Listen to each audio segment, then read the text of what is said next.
দিৱালাইছে মুহূৰ্তৰ এক ডাঙৰ খবৰ জুবিনৰ গোচৰৰ প্ৰসংগত অধিবক্তা অপূৰ্ব শৰ্মাৰ বিস্ফোৰক মন্তব্য ছিংগাপুৰ আদালতৰ ৰায়দানৰ প্ৰভাৱ নপৰে অসমত আমাৰ দেশৰ আইনমতে বিএনএছৰ অধীনত বিচাৰ চলিছে যি 103 ধাৰাৰ অধীনত হত্যাকাণ্ডৰ গোচৰ ছিংগাপুৰত জুবিনৰ মৃত্যুৰ চূড়ান্ত ৰায়দান জুই পানীৰ পৰা জুবিনক ৰৈ থাকিবলৈ দিছিল চিকিৎসকে পৰামৰ্শ দিয়াৰ পাছতো পানীত কিয় নামিবলৈ দিছিল জুবিন গাৰ্গক অসমত প্ৰভাৱ নেপেলাই এতিয়া সেই ৰায়ে কোনেও শেষ কৰা নাছিল জুবিনক বুলি দিছিল ৰায়দান অসমৰ ৰেহাই নাপাব সিদ্ধাৰ্থ শ্যামকানু শেখৰ জ্যোতি অমৃত প্ৰভা আৰু সন্দীপনে এক অত্যন্ত ডাঙৰ খবৰ জনাইছে এনভিলেভ চাই থকা প্ৰতিগৰাকী দৰ্শকক জুবিনৰ গোচৰৰ প্ৰসংগত অধিবক্তা অপূৰ্ব শৰ্মাৰ বিস্ফোৰক মন্তব্য কৰিছে জুবিন গাৰ্গৰ গোচৰৰ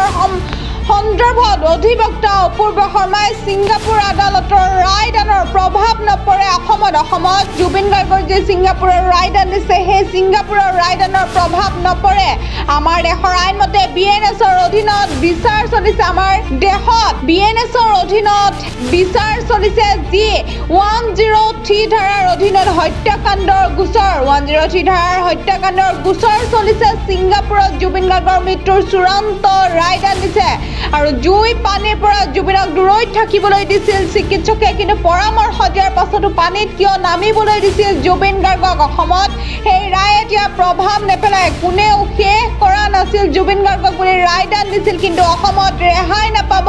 সিদ্ধাৰ্থ শ্যামকানু শেখৰ জ্যোতি গোস্বামী অমৃত প্ৰভা আৰু সন্দীপনে এক অত্যন্ত ডাঙৰ খবৰ জনাইছো তেওঁলোকে পানীত ডুবি মৃত্যু হোৱা বুলি কৈছিল কিন্তু আমি তদন্ত কৰিছো পানীত ডুবালে কোনে মেনেজাৰে পানীত থাকিবলৈ দিয়া মানে মৃত্যু মুখলৈ ঠেলি দিয়া যি সম্পূৰ্ণ ইচ্ছাকৃতভাৱে কৰা হৈছিল আমাক লাগে পানীত ডুবি মৰিবলৈ দিলে কোনে পানীত ডুবি মাৰিলে কোনে অসমৰ আদালতে তাক লৈহে বিচাৰ চলাব সুৰা সেৱন কৰাটো ডাঙৰ কথা নহয় সুৰা কোনে সেৱন কৰাইছিল সেইটোহে ডাঙৰ কথা ইচ্ছাকৃত সুৰা সেৱন কৰা আৰু বল প্ৰয়োগ কৰি সুৰা সেৱন কৰাটো পাৰ্থক্য আছে কৰোনাছ আদালতত ৰায়ৰ পাছতে অধিবক্তা অপূৰ্ব শৰ্মাৰ বিস্ফোৰক মন্তব্য চাওক ছিংগাপুৰৰ দেশৰ এটা নিয়ম আছে তাত যদি কোনোবা তেনেকৈ ঢুকায় তেতিয়া তেওঁলোকে আচল মৃত্যুৰ কাৰণটো চাব বিচাৰে সেইকাৰণে তেওঁলোকে কৰোণা কোৰ্ট দিছিলে এতিয়া তাত তেওঁলোকে ড্ৰাউনিং পাইছে বা মাৰ্ডাৰ পাইছে সেইটোৰ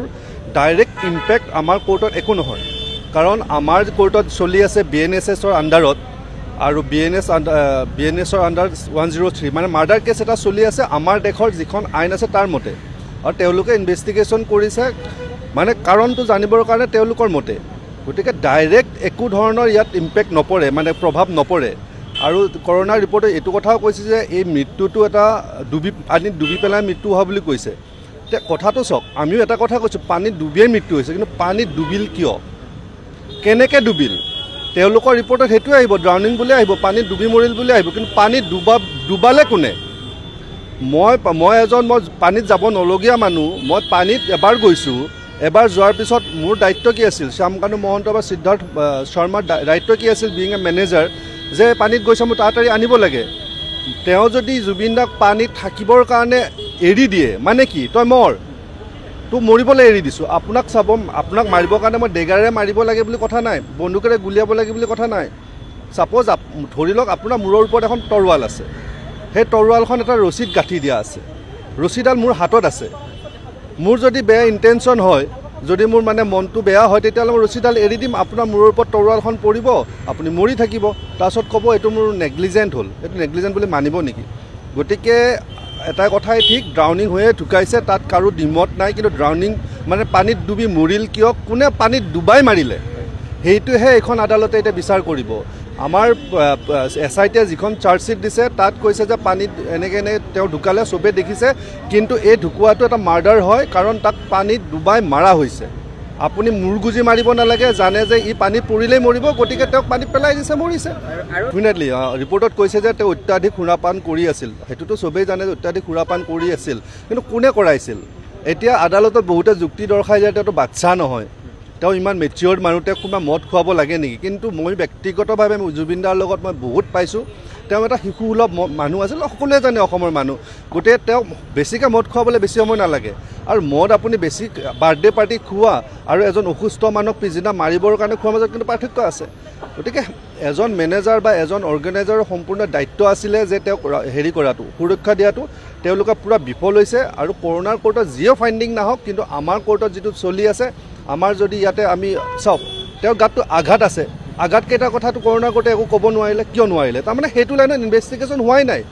আমি কৈছিলোঁ যে কৰোণাৰ কোৰ্টৰ যদিও কোনো ধৰণৰ আমাৰ ইম্পেক্ট নপৰে,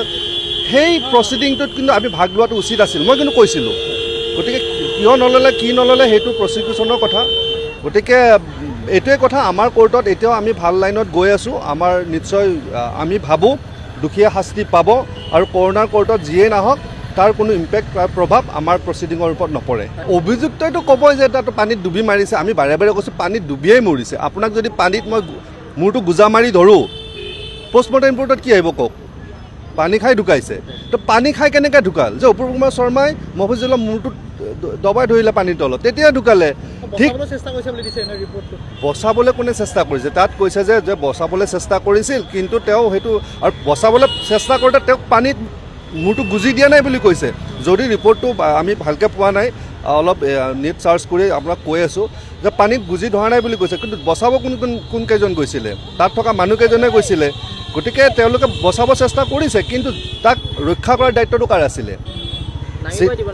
নামিবই দিব নালাগিছিল। ঠিক আছে, ভুলবশতঃ তেওঁ যেদি মানুহ নামি গ'ল, নামাৰ পিছত মোৰ দায়িত্ব, মই যদি মেনেজাৰ মোৰ দায়িত্ব কি?